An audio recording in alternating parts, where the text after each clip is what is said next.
Okay, let's start out with saying some books of the Bible here, and I'll put those on the screen. Continue to get these buried deep in our minds and our hearts so that we can remember where they are. Genesis, Exodus, Leviticus, Numbers, Deuteronomy, Joshua, Judges, Ruth, 1 Samuel, 2 Samuel, 1 Kings, 2 Kings, 1 Chronicles, 2 Chronicles, Ezra, Nehemiah, Esther, Job, Psalms, Proverbs, Ecclesiastes, Song of Solomon, Isaiah, Jeremiah, Lamentations, Ezekiel, Daniel, Hosea, Joel, Amos, Obadiah, Jonah, Micah, Nahum, Habakkuk, Zephaniah, Haggai, Zechariah, Malachi.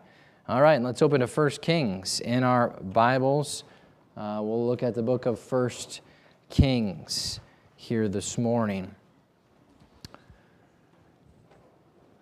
For a little segment, this was sometimes called 3 Kings, and 2 Kings was called 4 Kings, based on the fact of 1 and 2 Samuel in some senses being really the first and second books that talk about kings. So you'd have 1st, 2nd, and 3rd and 4th Kings.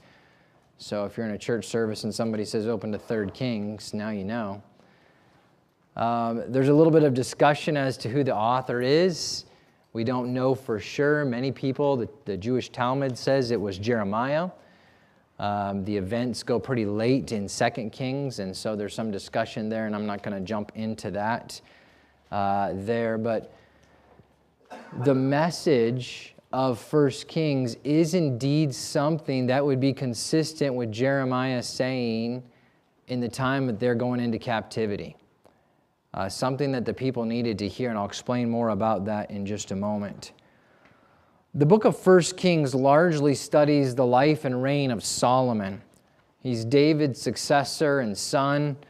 And really the thrones of David and Solomon are just an unparalleled time in Jewish history as well as in the Middle East. It's a pretty amazing thing to consider all of them. Their empire may not have had as much land as some of the other empires in human history, but it was certainly the strongest of their era and certainly something that was incredibly significant. David really extended the borders of the kingdom, and Solomon really developed the economic prosperity of it. These two books this book, 1 Kings, covers about 120 years. And this is my kind of layout of some of the kings here. We're picking it up right here with Solomon, David's son, starts reigning somewhere around 971, give or take. And by the time we get done with 1 Kings, we're going to be down here with Ahab reigning, and his reign comes to an end about 853.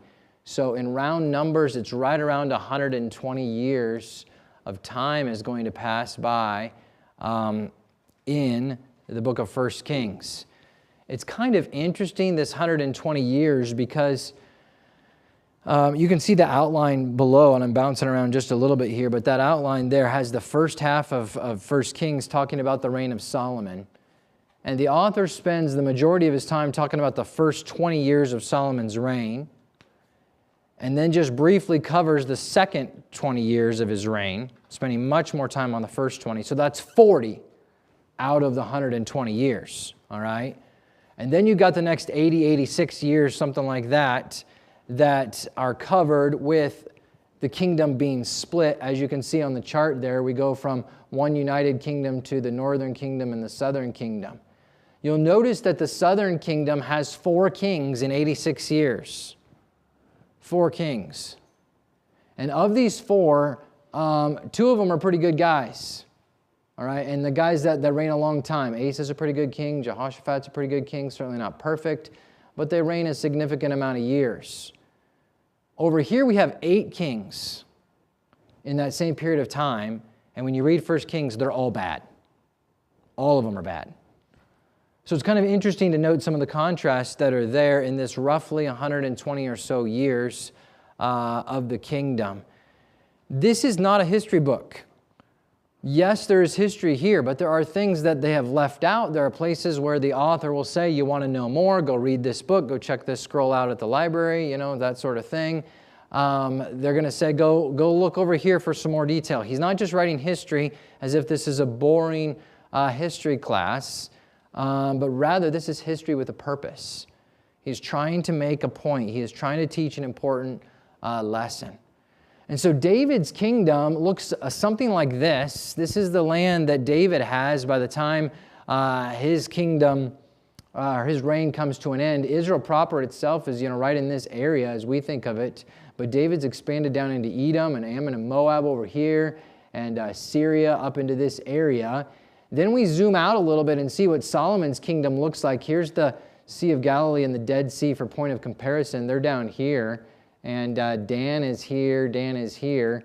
But now Solomon is clear up here to the river Euphrates, which is up in the corner. All right, and he's got a lot more land. Solomon has expanded his kingdom even more so. And so it's a very prosperous time, all right? It's an interesting thing to think about the dynamics between the two guys. David is known as a man after God's own heart. Not a perfect man, but a man whose heart follows God wholly. If you used one word to describe Solomon, we would say Solomon is known for his wisdom, right? And certainly has some incredible wisdom, and yet when we look at the end of his life, Solomon seems to become a very wise fool. His wisdom is something that is maybe administrative in some regards. He's very good at organization. He's very good at running his kingdom, his empire. But there's a significant difference between David and Solomon. David has a heart for God. Solomon starts well. He's got a lot of wisdom, but he's missing the heart aspect of it. And it comes to bite him at the end of his life pretty badly. And so David expands the kingdom, Solomon maybe a little bit more. Solomon expands the economic prosperity of it. 1 Kings 10:23, King Solomon exceeded all the kings of the earth for riches. At that point in time, he's the wealthiest kingdom on the planet. Not only that, but the next paragraph talks about the golden age of fine arts. One of those being portions of Scripture. Some of the Psalms, Proverbs, Ecclesiastes, Song of Solomon written during this time. Some really good literature that's there. The worship of the Lord is pretty strong. While David is reigning and on into the beginning of Solomon's reign, it's pretty strong, pretty wonderful. All right? However, in the midst of prosperity and peace during Solomon's rule, the seeds of collapse were being sown. So let's look at 1 Kings chapter 11. And at your table, seek to answer this question here, all right? 1 Kings chapter 11, describe the weaknesses of Solomon from verses 1 through 4. Discuss that at your table.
All right, so it's interesting to see this remark about Solomon, this critique of Solomon's reign here. And there were several interesting words as I was looking at it, and I'll put the answer that they give us up here, all right? But I noticed that he loved many women, right? And that was something that they were not supposed to do. The kings were not to multiply wives unto themselves, so that's a problem. He loved strange women, right? Women who didn't know God. They didn't believe upon the true God, Jehovah. He loved and married these women that were from the nations that God said don't marry. All right, so God specifically said don't do this. And God specifically said that they would turn away your heart from God. And Solomon clave to these in love. And then it goes on to say in the end of verse number 4, his heart was not perfect with the Lord his God, as was the heart of David his father.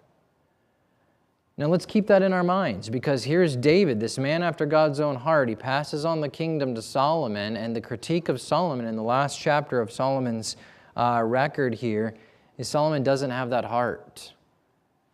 He doesn't have a perfect heart towards God, where God has all of his heart, where here he's totally given to God. He's worshiping other gods because of his wives, all right? And here the author makes this statement, seeds of collapse were being sown. There's a sense in which what happens to Israel after this is Solomon's fault.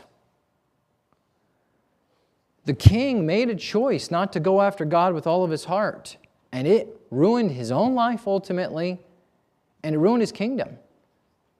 The next generation, his kingdom is split. All the northern tribes end up going off into idolatry, and within less than 200 years, they are all, right at 200 years, the northern kingdom is in slavery to Assyria. They're conquered by Assyria. And it starts with one man who doesn't give his heart completely to God. It starts with one man who's not all in for God. And it impacts his own life, and it impacts those that are around him, those that he leads. This is a significant object lesson. This is a significant story to teach us the importance of being all in with a heart for God. And you can understand then why, if it was Jeremiah who wrote this, that as Jeremiah is talking to people that then in the 500s are going into captivity in Babylon in the kingdom of Judah, why Jeremiah is saying, hey, listen, this was the problem. This is why you guys are going into captivity. This is why God's punishment is coming. Because you guys have followed Solomon's pattern here. You haven't had a whole heart that's wholly dedicated to God. And so this morning, we would do wise to stop and ask ourselves, is our heart totally given to God?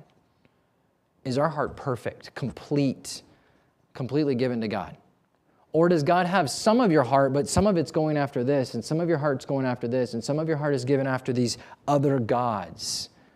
It will impact your life, and it will impact future generations where your heart is. You cannot play games with this. And so the book of Kings is an incredible lesson on this. So we look down at the outline. I've mentioned it already before. Half of it's on the reign of Solomon. First 20 years are what he focuses on most in that time, and the key event is the building of the temple. That's a major part of those first 20 years. The second 20 years are very brief. The wise man has become a fool. Those are covered very briefly. Then the second Roman numeral, the divided kingdom, is going to cover 80 years or so of the split kingdom. Chapters 12 through 16 are really going to talk about the kings in general. Chapters 17 to 22, the key event is Elijah. Really going to talk about Elijah and Ahab. So if you want to subdivide that, Roman numeral 2 a little bit more. So 12 through 16 are on the kings, and 17 through 22 are about Elijah and Ahab. So we jump in here to the reign of Solomon, and it starts, yes, with David still alive, but these are details that are really just helping us see how Solomon comes to the throne. David's got another son by the name of Adonijah who decides he wants to become king. He's throwing a party, getting ready to do so. And Bathsheba and Nathan the prophet go scrambling, come running into David and say, hey, David, did you change your mind? Is this what you want? Do you want Adonijah to become king? And David says, no, I want Solomon to become king. And so right away they anoint Solomon with the sacred oil, and he becomes king in chapter 1 and verse number 39. And then David gives his final words. Let's flip the page here and go to page 48. As well as in your Bible, go to 1 Kings chapter number 2. 1 Kings chapter number 2, and let's notice some things that David says to challenge Solomon. By the way, Bible students think that probably Solomon by this point in time is 12 to 15 years of age. At most, he cannot be older than 20. David is an older man by the time of Bathsheba, and David dies at the age of 70. So Solomon couldn't have been alive terribly long by this point in time. So he's a pretty young guy, and as you think about that, realize that's why David says what he says and why Solomon wants what he wants when he comes to the throne as a young guy.